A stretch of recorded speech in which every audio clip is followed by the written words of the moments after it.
Regresamos a Contraportada, estamos, como usted sabe, conversando con Jorge Castañeda.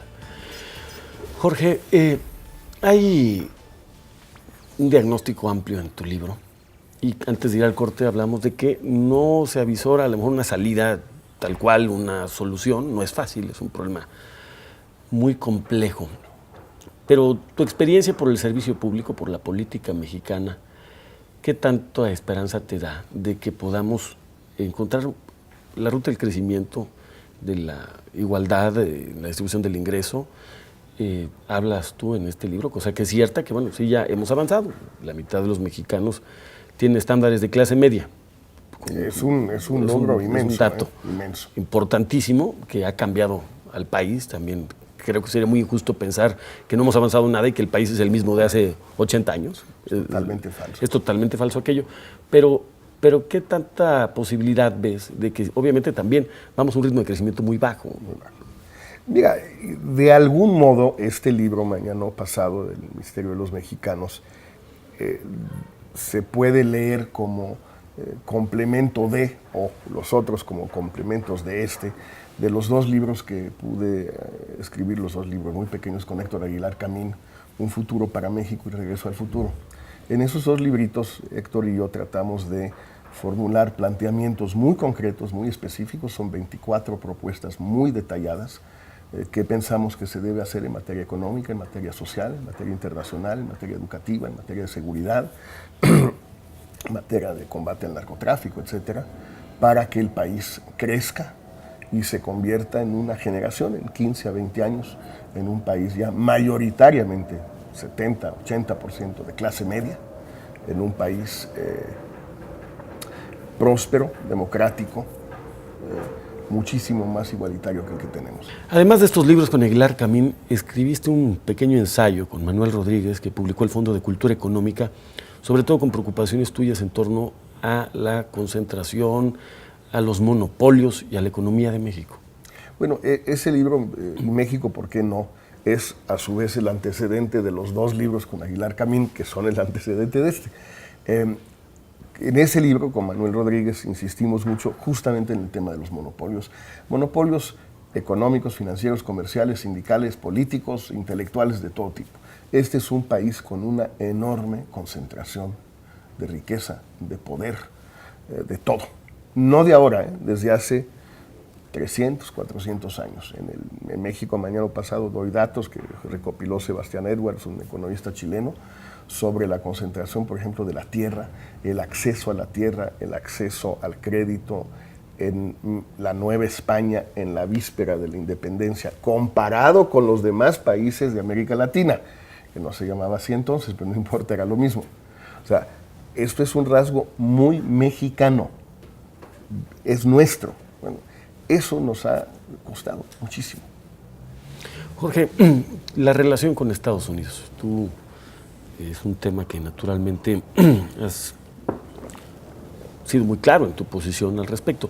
¿Cómo pasar del estado que guarda hoy la relación bilateral a una mayor integración regional con América del Norte, con Estados Unidos? Mira, yo preferiría que se diera de una manera consciente por parte nuestra, en lugar de hacerlo o bien inconscientemente como lo estamos haciendo, o de una manera, digamos, surrepticia, semiconsciente, como lo hizo Carlos Salinas. Estrategia. Sin estrategia. Salinas tenía una estrategia, pero no se claro. la planteó al país. Los demás no han tenido estrategia, pero las cosas suceden con o sin estrategia. Yo preferiría que hubiera una estrategia y que no fuera surrepticia, sino que fuera transparente y que todo el mundo pudiera verla y aprobarla o, en su caso, rechazarla, pero que fuera clara. Si no hay esa estrategia, de todos modos, en los hechos, las cosas se están dando. Es decir, lo que a veces perdemos de vista en México es que el tiempo pasa y ese tiempo que pasa nos está integrando cada vez más a la economía de América del Norte, para bien y para mal. Cuando a ellos les va bien, a Canadá y Estados Unidos, nos va bien a nosotros, y a la inversa, cuando les va mal, nos va mal. Pero ya la economía mexicana está tan integrada que es muy difícil pensar que podamos tener márgenes de autonomía muy amplios. Mi impresión cada día más, sin poderlo ahorita afirmar ni demostrar, es que ya lo que hagamos en materia macroeconómica, no en materia social, en materia de políticas macroeconómicas en México importa poco. Ya de algún modo las cosas no se deciden aquí. No es porque se decidan allá, sino se deciden en un espacio económico cada vez más integrado.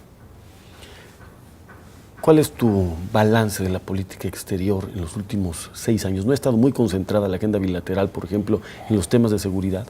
Ya, yo nunca estuve de acuerdo con el presidente Calderón en que desmigratizara la agenda con Estados Unidos y la renarcotizara. Y tampoco he estado de acuerdo en su latinoamericanismo un poco folclórico, así de lo que llamo yo la doctrina Gloria Estefan de política internacional. Hablamos un mismo idioma. Pues no, para empezar es una canción, y en segundo lugar no es cierto, porque para empezar con los brasileños, que son 200 millones, pues no hablamos el mismo idioma. Nunca estuve de acuerdo, creo que ha sido un error, pero al final creo que el presidente Calderón decidió, equivocadamente, en el fondo no tener ninguna política exterior. Un poco podríamos decir que su idea es que la mejor política exterior es ninguna. Bueno, esa es una prerrogativa presidencial y me parece bien que eso lo decide el presidente. Las tonterías de que el Senado y el Legislativo y bla, bla, bla, me parecen idioteces. La política exterior es del dominio del presidente. El Senado ratifica tratados, ratifica nombramientos de embajadores y cónsules generales y nada más.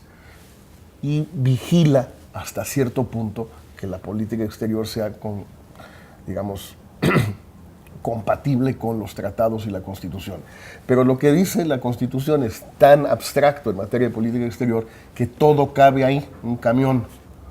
Entonces, es una prerrogativa presidencial. Yo no estoy de acuerdo con el camino que escogió Calderón, pero estoy absolutamente seguro y apoyo plenamente su derecho a escoger la política exterior que se le dé su regalada gana. Para eso es presidente. Regresando al libro, hablando otra vez de este 50% de clase media, que además es una de las reflexiones iniciales de tu libro. Es la primera vez en la historia de México en que podemos afirmar esto. Este 50% de mexicanos que pasaron por la escuela, la mayoría más allá de la educación básica, ya en la educación media o superior, pero que por la concentración, la falta de competencia económica de micro y pequeñas empresas que puedan dar empleo a toda esta clase media, ¿qué fenómeno crees que se esté gestando también de frustración para este 50% de mexicanos? Que quizá fueron a las universidades, no sabemos si concluyeron los estudios, pero que quizá muchos llegaron hasta ahí, pero que no se cumplió el sueño de que con la educación había movilidad social. Bueno, hay un problema real de movilidad social en México. O sea, a pesar de estos avances y todo, es un hecho que la gente ya no tiene el tipo de movilidad que quizás sí hubo para una parte mucho más pequeña del país hace 30 o 40 años. Ahí es donde siempre nos engañamos, nos encanta engañarnos a nosotros mismos en México. Pues decimos, es que hace 30 años había más movilidad para 20% de la población. Ahorita hay menos, pero para 55% de la población. Bueno, eso es real. Y también está el otro problema, el de los 45 que no están dentro de esa clase media baja mexicana ya mayoritaria y que está costando mucho trabajo meterlos. Llevamos unos 3 a 4 años de estancamiento en esta materia, no necesariamente por culpa nuestra, pero el hecho es que llevamos esos años de cierto estancamiento. Y segundo, también tenemos un problema de ingreso para los que sí están ya dentro de esa clase media baja. Los ingresos de ese sector no han aumentado o han aumentado muy poco. Afortunadamente, los precios de muchos de los bienes y servicios típicamente de clase media han seguido bajando, no de los alimentos, pero justamente una de las características de una clase media es que la proporción del ingreso que se dedica, por ejemplo, a los alimentos es menor. Entonces, no importa mucho que los alimentos hayan subido si el precio de los automóviles, del crédito, de la vivienda, de las vacaciones, de las televisiones, de los celulares, de la televisión por cable, haya bajado.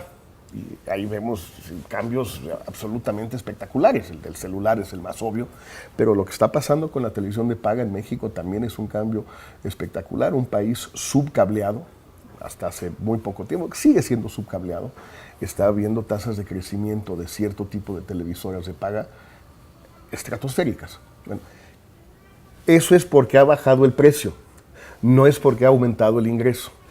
Sí tenemos un problema de estancamiento de los ingresos y no estamos encontrando la forma de superar ese reto. Jorge, muchas gracias por esta entrevista. Al contrario, gracias por venir. Y muchas gracias a usted por habernos acompañado en Contraportada. Yo soy Alfonso Martínez y nos vemos en la próxima emisión.